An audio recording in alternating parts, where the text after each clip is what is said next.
가지 치명적인 죄, 죽음에 이르게 하는 죄 중에 6번째, 탐심의 죄에 대해서 함께 나누려 합니다. 여러분, 탐심이라는 것은 인류의 가장 보편적인 죄악으로 할 수 있습니다. 그럼 탐심의 죄는 어떤 죄일까요? 여러분, 오늘 본문의 시작은 한 사람이 예수님께 나와 자신의 형과 유산을 나누는 문제를 해결해 달라고 부탁하면서 시작됩니다. 아마 그 두 형제가 부모의 유산을 나누는 과정 가운데 문제가 생긴 것 같습니다. 형이 욕심을 부려서 동생에게 나누어 줘야 할 부분까지도 독차지했는지, 아니면 동생이 자기 몫에 만족할 수 없어서 조금 더 차지하려고 욕심을 부렸는지, 그 이유가 정확하게 나타나고 있지는 않지만 분명한 것은 유산 분배 문제로 형제 간에 분쟁이 생겼다는 것입니다. 여러분, 예수님은 어느 한 편을 선택해서 편을 들어주는 것을 거절하시고 그 대신 이 탐심과 같은 탐심에 관련된 질문을 하십니다. 예수님께서는 재산 분쟁을 해결해 달라고 하는 그 사람의 부탁을 거절하신 후에 삼가 모든 탐심을 물리치라 라고 말씀하시며 사람의 생명이 그 소유에 넉넉한 데 있지 않는다라고 말씀하십니다. 그리고 예수님께서는 어리석은 부자의 비유에 대해서 말씀하십니다. 우리 본문 16절부터 19절까지의 말씀을 보시면, 또 비유로 그들에게 말하여 이르시되 한 부자가 그 밭에 소출이 풍성하매 심중에 생각하여 이르되 내가 곡식 쌓아 둘 곳이 없으니 어찌할까 하고, 또 이르되 내가 이렇게 하리라, 내 곡간을 헐고 더 크게 짓고 내 모든 곡식과 물건을 거기 쌓아두리라. 또 내가 내 영혼에게 이르되 영혼아, 여러 해 쓸 물건을 많이 쌓아두었으니 평안히 쉬고 먹고 마시고 즐거워하자 하리라 하되. 여러분, 비유에서 부자의 생각 가운데 반복되는 단어가 하나 있습니다. 바로 나라는 단어입니다. 여러분, 그는 5번이나 내가 라고 말하며 이것도 하고 저것도 하겠다라고 말합니다. 여기서 우리는 이 부자가 얼마나 자기 중심적인 삶을 살고 있는지 우리는 볼 수 있습니다. 근데 여러분, 사람은 원래 자기 중심적입니다. 그래서 이 자기 중심적인 것은 자연스러운 것이기에 이것을 정죄할 필요는 없습니다. 그리고 이 자기 중심적인 것은, 자기를 위한 것은 죄악이 아닙니다. 그런데 여러분, 자기만을 위한 것, 이것은 죄악이 될 수 있습니다. 그리고 그때부터는 이 탐심이 나를 지배하기 시작합니다. 여러분, 탐심이라는 바이러스가 우리 안에 들어오면 우리는 우리의 힘으로 그것을 제어할 수 없습니다. 더 많은 소유, 더 많은 것을 나의 손에 쥐기 위해서 우리는 계속 그 길을 달려갈 수밖에 없습니다. 여러분, 미국의 사업가이자 미국의 석유왕으로 불렀던 록펠러가 신문 기자와의 인터뷰 중에서 당신은 참 부자인데 당신이 축적한 이 모든 재물로 당신은 만족하십니까? 라는 그 질문에 록펠러는 천만의 말씀입니다 라고 대답하였습니다. 이에 기자는 그러면 얼마를 더 가져야 만족하겠습니까? 라고 되묻자 록펠러는 조금만 더 가지면 만족하겠습니다 라고 대답하였습니다. 여러분, 이처럼 이 탐심은 아무리 많이 가졌다 해서 헤어나올 수 있는 그런 문제가 아닙니다. 헤어나오기 어려운 문제가 바로 이 탐심의 죄악이라는 것입니다. 여러분, 많은 것을 가졌다고 해도 더 가지고 싶은 것이 이 탐심이라는 것입니다. 여러분, 다시 본문에 나타난 이 부자의 비유를 살펴보면 이 부자의 비유 가운데서는 이 부자는 이웃에 대한 언급이 하나도 없습니다. 내가라는 말 말고는 당신과 같은 이 공동체를 향한 말이 그의 말 가운데, 그의 독백 가운데는 없다는 것입니다. 여러분, 철학자 마르틴 부버는 너와 나라는 책에서 나라는 존재는 당신이 존재함으로써 비로소 의미를 가질 수 있다라는 사실을 강조합니다. 여러분, 사람은 관계 속에서 존재합니다. 본문에 나오는 이 부자에게도 공동체 또한 이웃들이 있었을 것입니다. 여러분, 이 부자는 밭에서 많은 소출을 거두었습니다. 여러분, 농사에는 많은 사람들의 도움이 필요합니다. 그래서 이 부자도 혼자서 그 농사를 지은 것이 아니라 많은 사람들 또 혹은 이웃들의 도움을 아마 받았을 것입니다. 그는 농사를 짓기 위해서 씨앗과 농기구와 가축 등을 사용했을 것이고 그 가운데 이웃들의 도움을 받았을 것입니다. 또한 농장을 확장시키면서 이웃들의 도움을 받았을 것이고 밭을 일굴 때에도 아마 이웃들의 도움을 받았을지도 모릅니다. 하지만 여러분, 그럼에도 불구하고 이 부자는 자신의 성취가 온전히 자신만의 것으로 생각합니다. 삶에는 여전히 자기 자식뿐이고 이웃과 공동체는 그의 삶에 없는 것처럼 보입니다. 여러분, 이처럼 탐심 가운데 거하게 되면 이웃과 공동체의 관계를 다 차단시키고 다 무시하는 결과가 나타나게 됩니다. 그럼 여러분은 이웃과 공동체에 대해서 어떤 마음을 품고 어떻게 대하고 계십니까? 바라기는 탐심의 죄로 인하여 이웃과 공동체에 대한 마음을 잃고 그 관계를 차단하셨다면 다시금 회개함으로 회복하여 이웃과 공동체를 사랑하고 베풀고 섬김으로 나아가는 저와 여러분, 우리 한성 공동체 모두가 되길 소망합니다. 다음으로 여러분, 이 탐심은 우리의 삶의 주인이 하나님이라는 것을 망각하게 만듭니다. 오늘 본문의 말씀을 포함해서 이 성경은 결코 물질의 필요성을 부인하고 있지는 않습니다. 그래서 부나 이 물질을 창출하는 그 자체가 잘못된 것은 아니라는 것입니다. 하지만 여기서 중요한 것은 이 물질의 주인이 누구인가를 알고 그 주인의 뜻대로 그 물질을 사용할 줄 아는 분명한 가치관이 우리에게 확립되어야 한다는 것입니다. 여러분, 만약 우리가 이 탐심의 노예가 되면 내가 물질을 부리는 것이 아니라 물질이 나를 부리게 되면 내가 돈을 소유하는 것이 아니라 돈이 나를 소유하게 되면 우리는 그 순간부터 탐심의 죄악 가운데 우리는 빠지게 됩니다. 그리고 탐심의 죄를 갖게 되면 우리의 눈이 멀게 되고 우리의 삶의 판단이 흐려져서 하나님 또한 보지 못하고 하나님이 원하시는 판단을 하지 못하는 지경까지 이르게 됩니다. 여러분, 사계절 중에 봄의 어원에 대해서 알고 계십니까? 이 봄은 한자로서 볼견, 이 보다에서 비롯되었다고 합니다. 여러분, 봄은 보는 계절입니다. 겨울 내에 죽었던 것 같은 그 땅에서 새로운 생명을 싹을 보기 시작하면서 봄이 찾아옵니다. 여러분, 열왕기하 6장에는 엘리사가 사는 성읍을 이방인 아람 군대가 포위하는 사건이 나옵니다.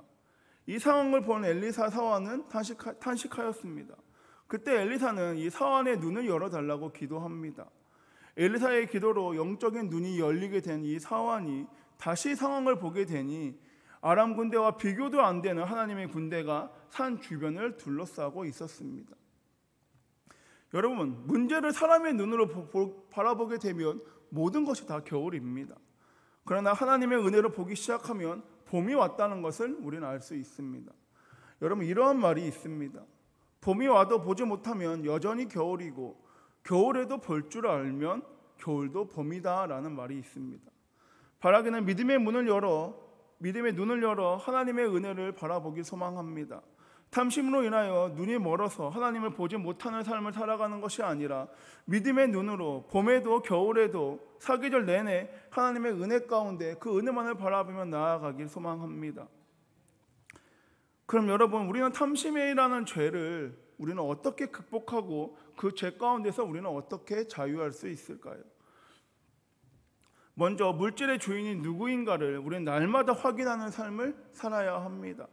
여러분, 본문 20절 말씀을 세번역 성경으로 보면 어리석은 사람아, 오늘 밤에 내 영혼을 내게서 도로 찾을 것이다.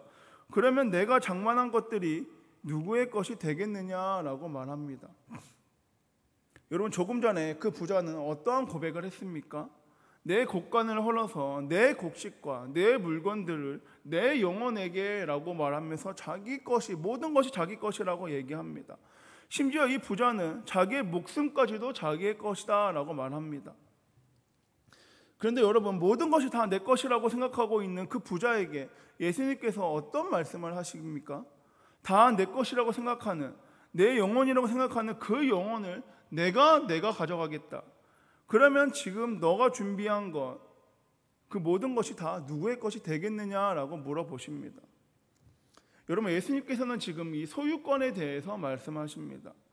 여러분, 세상을 떠나게 될 때 사람에서 무언가를 가지고 가는 사람을 본 적이 있으십니까? 여러분, 이 땅에서 아무리 많은 것을 가지고 있다 하더라도 세상 떠나가는 그날 우리는 아무것도 가져가지 못한다는 것을 늘 기억해야 합니다. 그래서 우리는 내 것이 없다, 이 모든 것은 하나님께서 나에게 잠시 맡겨주신 것에 불과하다라는 생각으로 우리는 하루하루를 살아가야 할 줄 믿습니다.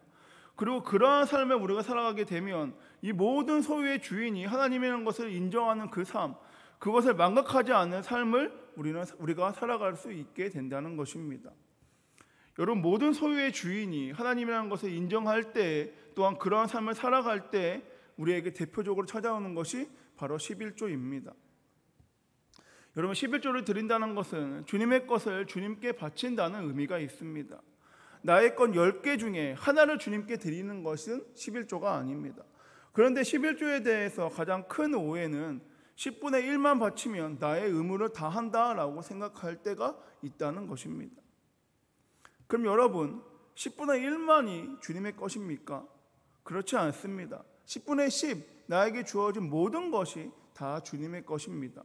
여러분, 모든 것의 주인은 주님이심을 고백하며 그 중에 10분의 1을 감사함으로 드림으로 내 모든 삶의 주인이 하나님 것을 인정하겠다라는 신앙 고백적 행위가 바로 11조입니다. 바라기는 내 삶의 주인 되시는 그 주님께 감사함으로, 또한 아낌없이 11조뿐만이 아니라 주님이 원하신다면 10분의 10 전체를 드림으로 주님의 기쁨이 되는 저와 여러분, 우리 한성 공동체 모두가 되길 소망합니다. 여러분, 마지막으로 이 탐심이라는 그 죄로부터 자유하기 위해서는 우리는 참된 부유의 삶을 살아야 합니다. 21절에 자기를 위하여 재물을 쌓아두고 하나님께 대하여 부유하지 못한 자가 이와 같으니라 라고 말합니다. 여러분, 자기를 위하여 재물을 쌓아 놓았지만 하나님께 대하여 부유하지 못한 사람, 겉으로는 부자처럼 보이지만 하나님께 대하여는 부유하지 못한 사람, 이런 사람은 진짜 부유한 사람이 아니라는 것입니다. 그럼 여러분, 진짜 부유한 사람은 어떤 사람입니까? 하나님께 대하여 부유한 사람, 하나님과의 관계에서 부유한 사람이 진짜 부자, 진짜 부유한 사람입니다. 하나님의 은혜에 대해서 배부른 사람, 하나님의 생명과 그 평안으로 하나님께서 주시는 기쁨과 그 가치로 가득 차 있는 사람이 부유한 사람입니다. 보다 쉽게 말하면 하나님으로 배부르고 충만한 삶, 그것이 진짜 충만한 삶이고 부유한 삶인 줄 믿습니다. 여러분, 시편 23편에 여호와는 나의 목자시니 내게 부족함이 없으리로다 라고 고백합니다. 여러분, 다 가져서 부족함이 없다라고 하는 것이 아니라 하나님이 나의 전부이시며 목자가 되셨기에, 그리고 내가 그러한 삶을 고백하며 살아가기에 나에게 부족함이 없다라고 말하는 것입니다. 여러분, 이것이 진짜 행복한 사람이 아닐까요?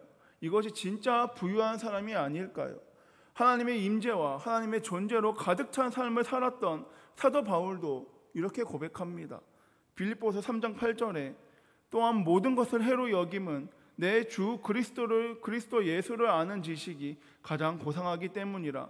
내가 그를 위하여 모든 것을 잃어버리고 배설물로 여김은 그리스도를 얻고라고 고백합니다. 여러분, 바울은 가말리엘 문화에서 철저하고 엄격한 율법 교육을 받았습니다.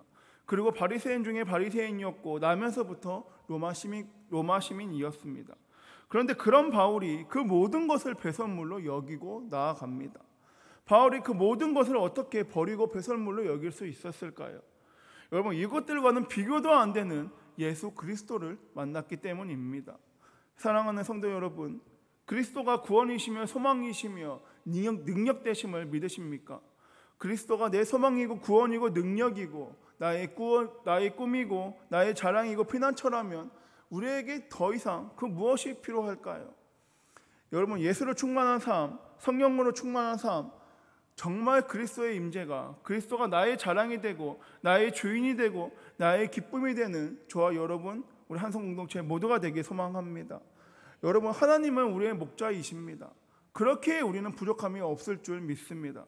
바라기는 이 탐심의 죄악에서 벗어나 예수로 충만한 삶, 예수만으로 나아가는 삶, 그 삶을 나타내고 살아가는 저와 여러분, 우리 한성공동체 모두가 되길 소망합니다. 말씀을 정리하겠습니다. 여러분, 이 탐식의 죄악에서 벗어나기 위해서는 자기 중심적인 삶보다는 이웃과 공동체를 사랑하고 섬기는 마음을 품고 나아가야 합니다. 또한 나에 대한 소유권을 주님 앞에 드림으로 내 삶의 주인은 주님이심을 고백하고 그 고백의 삶을 살아가야 합니다. 그리고 우리가 그렇게 살아갈 때 하나님께 대하여 부유한 사람, 하나님과의 관계에 대해서 부유한 사람, 하나님의 은혜로 배부른 사람, 하나님의 생명으로 또 하나님께서 주시는 그 평안으로 기쁨과 가치로 가득 차 있는 사람이 될 줄 믿습니다. 바라기는 여호와는 나의 목자시니 내게 부족함이 없으리로다의 고백을 삶을 통해 하나님으로 배부르고 충만한 삶을 살아가고 그 모든 삶을 내 가족과 이웃과 공동체에게 나눠줄 수 있는 저와 여러분 우리 한성 공동체 모두가 되길 소망합니다. 기도하겠습니다. 사랑의 많으신 주님 감사합니다.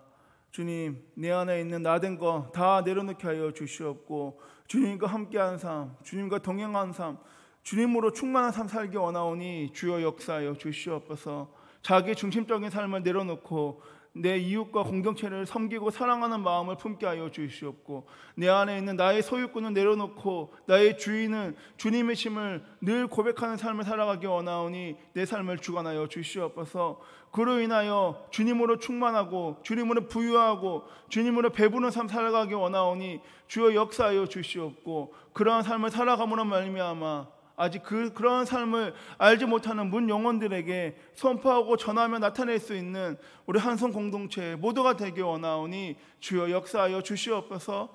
이 모든 말씀 살아계신 예수님의 이름으로 기도드립니다. 아멘.